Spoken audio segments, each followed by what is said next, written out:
알려지기로는 잠시 뒤 8시인가요? 민주당 공천작업의 마지막 뇌관이라고 하는 여기 강북을 박용진 대 정봉주 두 사람의 공천 결과가 발표가 됩니다. 일단 화면부터 만나보겠습니다. 국민들 보시기에 공정치 못하다. 왜 박용진은 30m 뒤에서 출발시키냐. 비명 행사라고 하는 언론의 비판에 또 한 사례를 더하느냐. 아니면 민주당 총선 승리를 위한 대반전의 역전 드라마가 만들어지느냐. 오늘 저녁에 보여질 거라고 생각합니다. 저는 솔직히 섭외에 들어온 게 한 20군데가 돼요. 근데 저는 경선 와중에 당을 비판하거나 상대 후보를 비판하는 건 도리가 아니라고 생각을 했어요. 또 하나는 이게 법적 문제가 걸릴 수가 있습니다. 숨겨져 있는 답을 유도해내기 위해서 느닷없는 질문을 해요. 이게 법적 문제가 있을까 봐 저는 라이브를 안 나갔는데 그분은 라이브로 계속 나갔더라고요. 제가 우려가 되더라고요. 상대 후보 방송 출연까지 걱정할 정도로 지금 저 강북을이 정말 뜨거워졌고 실제로 주말 사이에도 누군가는 또 비명 행사, 친명 행사 아니냐.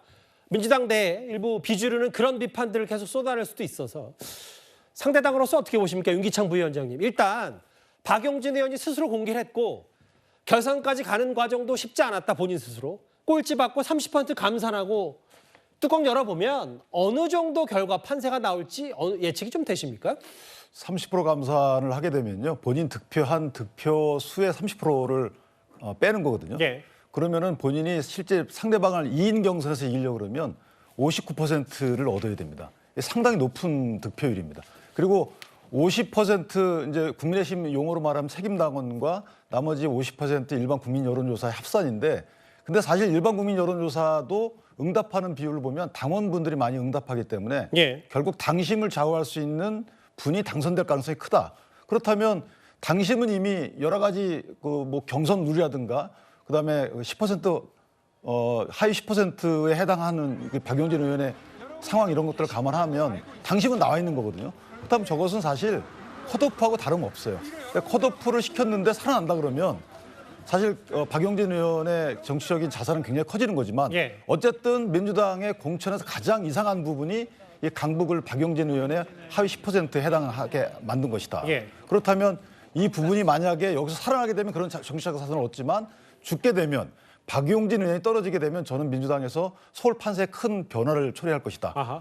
정봉주 의원의 뭐 개인적인 여러 가지 논란을 떠나서 예. 저 부분의 공천룰을 만든 민주당에 대한 비판의 여론이 중도층에서 거세게 일 것이다라고 생각을 하고요. 예. 박용진 의원은 떨어져도 정치적 자산을 계속 이어가기 때문에 당의 중심으로 우뚝 설 가능성이 작지 않다. 저는 그렇게 생각합니다. 그러니까 뚜껑 열어보면 아무래도 정봉주 의원이 절대적으로 유리할 수밖에 없다. 떨어질 가능성이 99%이죠.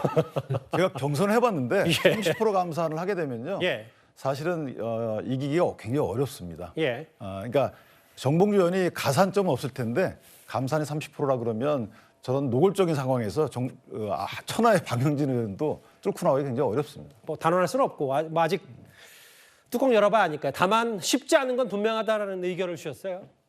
근데 또 하나 뭐 사실 저희가 지난주 금요일에 여러 논쟁거리를 살펴봤던 얘기 대장동 변호사 정진상 전 실장의 법률 대리인만 청년 후보 서대문갑에서 쏙 구제한 거 아니냐 이 논란에 대해서 경선 발표 결과도 주목되는데 발표가 하루 미뤄진 이유가 있습니다. 화면 만나보겠습니다.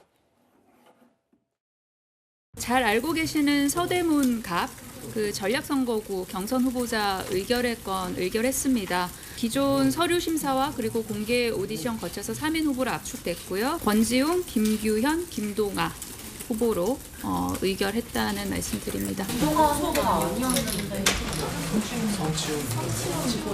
아 그래요? 요렇게 의결을 했는데.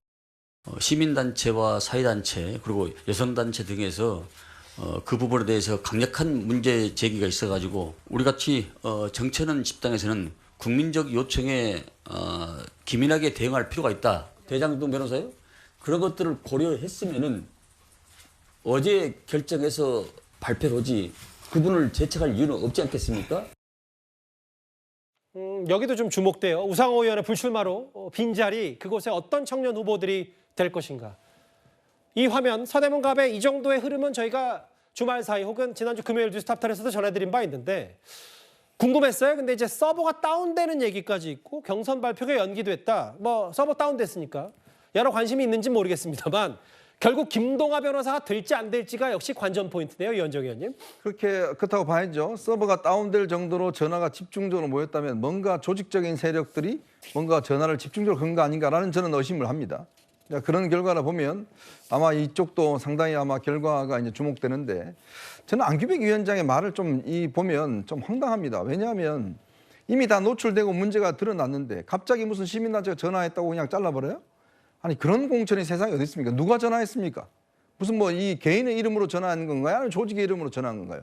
그럼 민주당은 전화해서 그냥 공천 문제 있다 그러면 다 잘라줍니까? 아니, 저는 황당한 이야기입니다. 저는 한 정치인의 정말 정치 생명에 치명적인 상처를 주는 거거든요. 어떻게 저렇게 하룻밤 사이에 그냥 그날 저녁에 발표하고 새벽에 그냥 강선우 대변인도 본인도 모르지 않습니까? 이미 다 기사 나오고 다 나갔는데 밤사이에 무슨 전화를 도대체 받았길래 저런 결정을 했는지. 그러니까 의심할 수밖에 없는 게 결국 정진상 씨의 어떤 변호사를 올리기 위해서 성치훈 씨를 자른 게 아니냐, 이런 이제 의문이 드는 거예요. 왜냐? 이렇게 문제가 있으면 그냥 둘이 공천 붙이면 되는 겁니다. 뭐하러 3명을 다 합니까? 이렇게 문제가 생기면 한 사람하고 2사람에서 경선 붙으면 될 거 아닙니까? 그런데도 불구하고 굳이 4등을 갖다가 올려서 3인 경선을 치르는 거, 이거야말로 편법 아닌가요?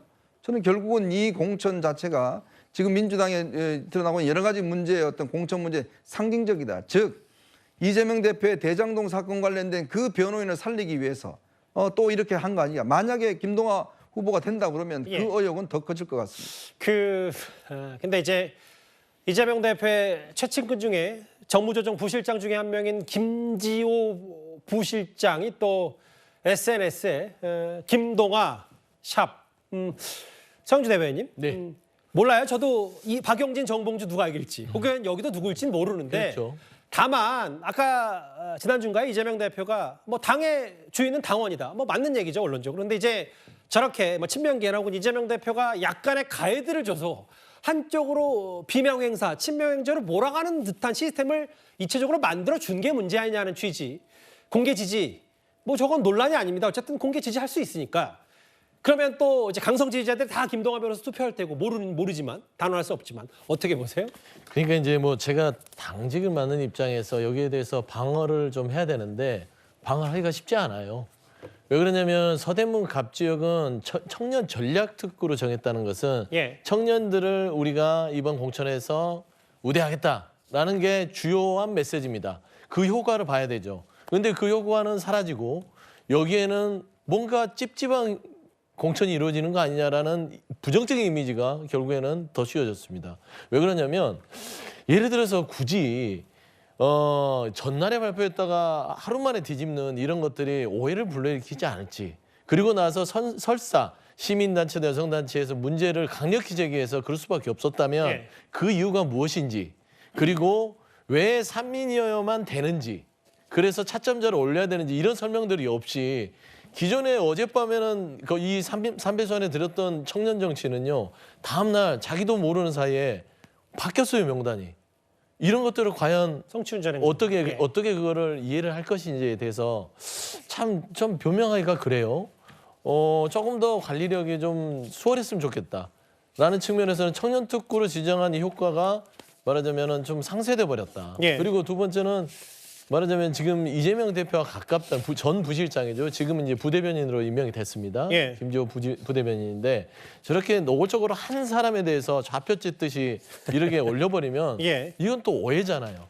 차라리 김지호 부대변인이 이재명 대표와 가깝지 않은 상황에서 김동아 후보를 응원했다면 또 이런 불편한 오해가 없는데, 자꾸 사실과는 다른 불편한 오해들을 불러일으키는 것들이 정말 이번 공천에서 민주당이 혁신 공천을 한다, 공천 혁명을 한다 했음에도 불구하고 이런 작은 하나의 이 빌미들이 결국에는 많은 것들을 다 무산시킨다는 점에서 굉장히 안타깝다. 그래서 저는 이런 부분들이 이제 거의 공천이 마무리되지만요, 다시는 이런 일들이 복귀되지 않도록 좀 지도부들이나 공천 관리하는 좀 입장에서는 좀 되돌아봤으면 좋겠다라는 말씀 좀 드립니다. 청년 특구 공천 논란에 대해서는 민주당 소속의 서영주 부대변인조차도 일단 어느 정도 문제의식은 갖고 계시군요. 저는 개인적으로 그렇게 생각하고 있습니다. 서버가 다운될 정도로 뭐 일단 뚜껑 열어보면 어떤 결과가 나올지, 정말 김동아 변호사가 이른바 대장동 변호사라는 프레임에, 뭐 그게 프레임인지 아닌지 모르겠습니다만 서대문갑의 공천을 받을지 잘 지켜보겠습니다.